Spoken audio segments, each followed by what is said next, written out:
आने लगेंगे, वतन की वो हालत सुनाने लगेंगे तो पत्थर में आंसू बहाने लगेंगे। अगर भीड़ में खो गई आदमियत तो उसे ढूंढने में जमाने लगेंगे। आदमियत का, इंसानियत का पूरे मुल्क को हिंदू मुसलमान धर्म के नाम पर बांटो, जाति के नाम पर बांटो, यही धंधा चल रहा है। अभी मैं सुन रहा था बाबा जी चुनाव प्रचार में है, बाबा जी ने कहा तीसरा इंजन भी हमें को दे दो। कह रहे 2 इंजन हमारे पास है, तीसरा भी हमें को दे दो। तो मैंने कहा बाबा जी, पहला जो आपका इंजन है नरेंद्र मोदी जी का इंजन, वो इंजन किसके लिए काम कर रहा है मैं पूछना चाहता हूँ। क्या वो इंजन इस देश के किसानों के लिए काम कर रहा है? क्या वो इस देश के नौजवानों के लिए काम कर रहा है? क्या उस इंजन ने महंगाई कम की? क्या फसल का दाम किसानों को दिया? वो सारा का सारा नरेंद्र मोदी का इंजन अपने गुजरात के दोस्त अडानी के लिए काम कर रहा है। बताओ किसके लिए काम कर रहा है? अडानी के लिए। आकाश में चले जाइए तो जहाज अडानी का, जमीन पे आ जाइए तो एयरपोर्ट अडानी का, समुद्र में चले जाइए तो सीपोर्ट अडानी का, पाताल में चले जाइए तो कोयला अडानी का, गैस अडानी का, सड़क अडानी की, बिजली अडानी की, पानी अडानी का। पूरा देश नरेंद्र मोदी जी ने अपने गुजराती दोस्त अडानी के नाम कर दिया।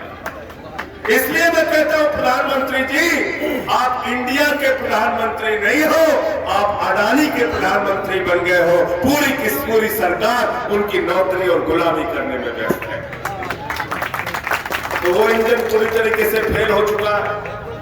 दूसरा इंजन है बाबा जी का इंजन, योगी आदित्यनाथ जी का इंजन। इस इंजन के रहते हुए क्या हुआ? हाथरस का कांड हुआ, उन्नाव का कांड हुआ, उमेश पाल का कांड हुआ, अतीक का कांड हुआ, और तो और योगी आदित्यनाथ की सरकार में केंद्रीय मंत्री के बेटे ने 5 किसानों को अपनी जीप से कुचलकर मार दिया।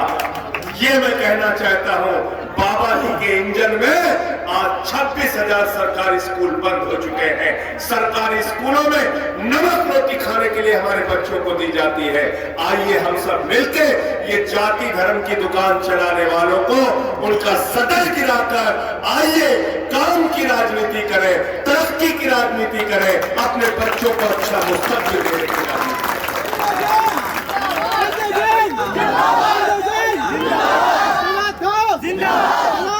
प्रधानमंत्री जी के बारे में तो मैं कहता हूं, मोदी जी के बारे में मैं कहता हूं, हमारे मोदी जी में कोई हुनर हो ना हो, लेकिन गंजे को भी कंघी बेचने का हुनर रखते हैं।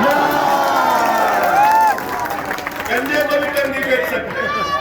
दिन रात झूठ बोलने का काम। 2 करोड़ नौकरी दे देंगे, 15 अगस्त 2022 तक सबको पक्का मकान देंगे, काला धन आएगा, हर खाते में कितना जाएगा? सबको याद है, कोई बिगड़ा नहीं है। आ गया 15 लाख, 15 पैसे नहीं आए, 15 पैसे नहीं आए। तो ये दोनों इंजन पूरी तरीके से फेल हो चुका है। अब आपको चाहिए नया इंजन। शहजाद भाई का हाथ चाहिए, अरविंद केजरीवाल का हाथ चाहिए, आम आदमी पार्टी का हाथ चाहिए, और झाड़ू निशान चाहिए। झाड़ू वैसे भी बहुत जरूरी चीज है। झाड़ू जरूरी है कि नहीं है? जरूरी है कि नहीं? जरूरी है। घर की सफाई करनी हो तो क्या चाहिए? उससे बोलिएगा हाथ उठा के, उठना चाहिए पीछे। मोहल्ले की सफाई करनी हो तो क्या चाहिए? जिले की सफाई करनी हो तो क्या चाहिए? उत्तर प्रदेश की सफाई करनी हो तो क्या चाहिए? अरे देश की गंदगी साफ करनी हो तो क्या चाहिए? और किसी के दिमाग का भूत उतारना हो तो क्या चाहिए? क्या चाहिए? हमारे यहाँ सुल्तानपुर में जब किसी को भूत सवार हो जाता है, 4 लोग उसको टांग के लेके जाते हैं ओझा के पास। ओझा उसको मार झाड़ू, उसका भूत उतारते नहीं उतारते हैं, उतारते नहीं उतारते हैं। 4 तारीख को भारतीय जनता पार्टी के सत्ता के दिमाग पर जो भूत सवार है, वो भूत अपनी झाड़ू से उतारने का काम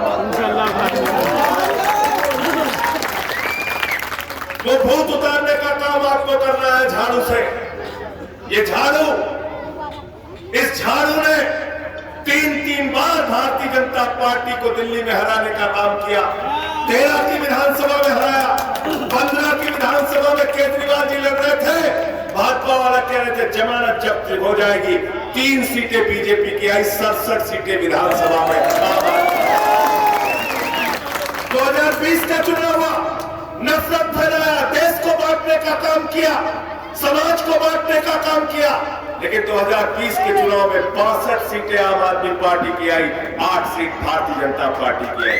पंजाब का चुनाव हम लड़े, पंजाब का चुनाव लड़े, 92 सीटें आम आदमी पार्टी की आई, 2 सीट भारतीय जनता पार्टी की आई, 2 सीट। 15 साल से एमसीडी में भारतीय जनता पार्टी का राज था, 15 साल से एमसीडी में बीजेपी का राज था, और 15 साल से उस राज को, उस कूड़े को झाड़ू वालों ने साफ करके बीजेपी वालों को वहां से हटाने का काम, बीजेपी को हटाने का काम किया। तो ये दोनों इंजन आप देख चुके हो, अब आपको नए इंजन की जरूरत है। आम आदमी पार्टी की झाड़ू की जरूरत है। संभल में गंदगी को साफ करने के लिए हाथ में झाड़ू आपको उठाना है। बाकी पार्टियों को आप देख चुके हो, आपको बताने की जरूरत नहीं है। और मैं तो आपसे कहना चाहता हूं, किसको मौका नहीं दिया आपने? कांग्रेस को मौका दिया, बहुजन समाज पार्टी को मौका दिया, समाजवादी पार्टी को मौका दिया, सबको मौका देख के देख लिया। एक मौका अपने इस बेटे, अपने इस छोटे भाई को भी दे। कोई गलत बात कह रहा हो? कोई गलत बात कह रहे हो क्या? एक मेहनती, एक नौजवान, एक आपके बीच का लड़का शहजाद, इसको भी एक मौका आप देखो, दे के देख लो, काम करेगा आपके लिए, काम करेगा। और हम वादा नहीं करते, क्योंकि वादा के बारे में तो गाना बना है कि वादा तो टूट जाता है। हम गारंटी देने का काम करते हैं, गारंटी। जिस दिन फिजा खान यहां से शपथ लेगी, अपने घर का हाउस टैक्स और वाटर टैक्स की जो बकाया की रसीद है उसको फाड़ के फेंक देना है। और मैं आपसे कह के जा रहा हूं, हाउस टैक्स माफ, वाटर टैक्स माफ, शहर होगा साफ। ये हमारा वादा है, ये हमारी गारंटी है, जिसको हम पूरा करके दिखाएंगे। हम झूठ और जुमला नहीं बोलते, हम झूठ और जुमला नहीं बोलते। हमारी बात पर यकीन ना हो तो दिल्ली जाकर कभी देख लेना। दिल्ली के अंदर ऐसे सरकारी स्कूल बने हैं दोस्तों, जहां एयर कंडीशन कमरे बच्चों की पढ़ाई के लिए बने हैं, एथलीट के ग्राउंड बने हुए हैं सरकारी स्कूलों में, स्विमिंग पूल का निर्माण हुआ है। दिल्ली के टीचर्स को हम विदेशों में ट्रेनिंग के लिए भेजते हैं, और पिछले 8 साल से इंटर का रिजल्ट सरकारी स्कूलों का प्राइवेट स्कूल से बेहतर आ रहा है। ये काम हमने दिल्ली के आज उत्तर प्रदेश में बच्चों को नमक रोटी खाने को दी जाती है मिड डे मील में। जाइए देखिए, दिल्ली के अंदर हमने मोहल्ला क्लिनिक बनाया, 200 तरह की जांच फ्री होती है, दवाएं मुफ्त में मिलती है, अल्ट्रासाउंड होता है। हमने दिल्ली के अंदर बिजली फ्री किया, पानी फ्री किया, शिक्षा फ्री किया, इलाज फ्री किया, माताओं बहनों के लिए बस की यात्रा फ्री करने का काम किया। ये काम हमने दिल्ली में तरक्की का काम किया, बांटने का काम नहीं किया, समाज को जोड़ने का काम किया। बीजेपी वाले क्या कहते हैं? मोदी जी एक बार चुनाव प्रचार कर रहे थे तो कहने लगे, भाइयों और बहनों, अगर गांव-गांव में कब्रिस्तान है तो शमशान होना चाहिए कि नहीं होना? कह रहे थे कि नहीं कह रहे? कह रहे थे ना, कह रहे थे ना। ये आम आदमी पार्टी वाले हैं, ये स्कूल और अस्पताल बनाना चाहते हैं। हम शमशान वाली राजनीति नहीं करते, हम शमशान वाली राजनीति नहीं करते। मोहब्बत की बुनियाद पे मुल्क आगे बढ़ेगा, नफरत की बुनियाद पे दुनिया का कोई मुल्क आगे नहीं जा सकता। और आपका ये छोटा भाई, मैंने संकल्प लिया है, अपना पूरा जीवन, अपनी पूरी जिंदगी हिंदू मुस्लिम सिख ईसाई, भारत की धर्मनिरपेक्षता, भारत के संविधान को बचाने के लिए काम करूंगा। उसकी जो भी कीमत चुकानी पड़े चुकाने के लिए।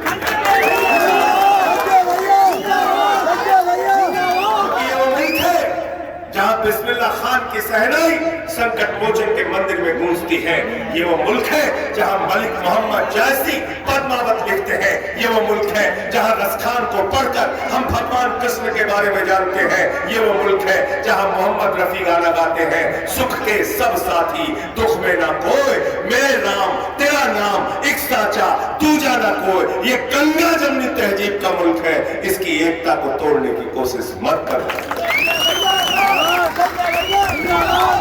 हम भाईचारे से अपनी जिंदगी जीना चाहते हैं, और कौन से हिंदू धर्म की बात करते हैं बीजेपी वाले?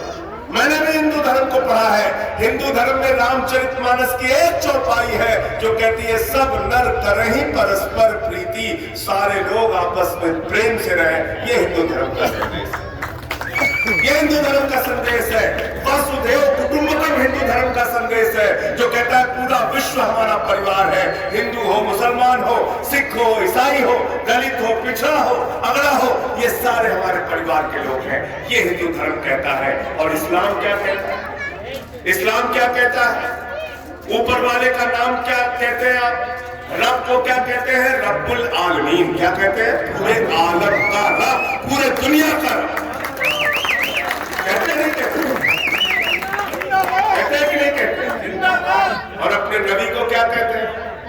अपने नबी को क्या कहते हैं? हजरत मोहम्मद साहब सल्लल्लाहु अलैहि वसल्लम को क्या कहते हैं? आप कहते हैं रहमतुल आलमीन, पूरे दुनिया पर रहमत करने वाला। सिर्फ मुसलमानों को तो अल्लाह के नाम का मतलब और नबी के नाम का मतलब ही अगर आप समझ लो तो नफरत की कोई गुंजाइश दूर दूर तक नहीं है।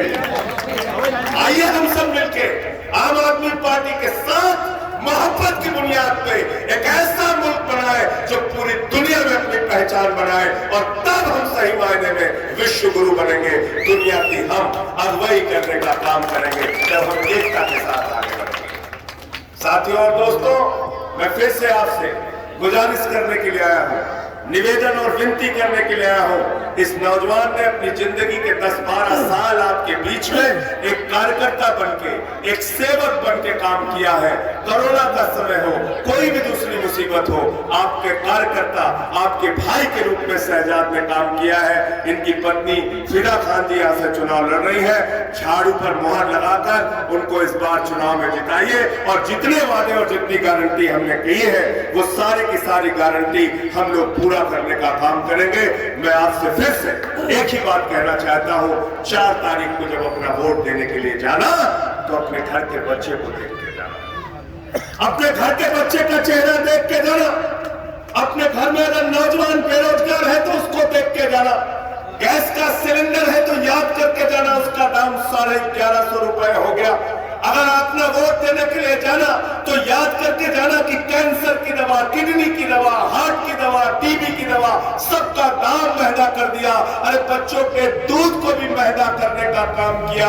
अगर ये सारी बातें आपको याद रहेगी, अरविंद केजरीवाल का सरकारी स्कूल याद रहेगा, मोहल्ला क्लिनिक याद रहेगा, बिजली फ्री याद रहेगी, पानी फ्री याद रहेगा, तो आपको झाड़ू निशान याद रहेगा, आम आदमी पार्टी याद रहेगी, शहजाद खान और इनकी पत्नी फिदा खान याद रहेगी।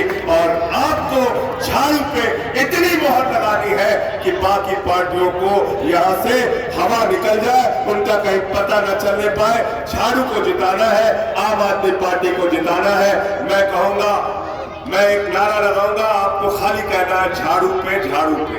मोहर तुम्हारी कहां लगेगी? झाड़ू पे, झाड़ू पे। मोहर तुम्हारी कहां लगेगी? झाड़ू पे, झाड़ू पे। मोहर तुम्हारी कहां लगेगी? झाड़ू पे, झाड़ू पे। मोहर तुम्हारी कहां लगेगी? झाड़ू पे, झाड़ू पे। मोहर तुम्हारी कहां लगेगी? झाड़ू पे, झाड़ू पे। बहुत बहुत शुक्रिया, बहुत बहुत धन्यवाद। इंकलाब जिंदाबाद, आम आदमी। वो कभी आपसे तुमको जिता देंगे तो बताना आपसे।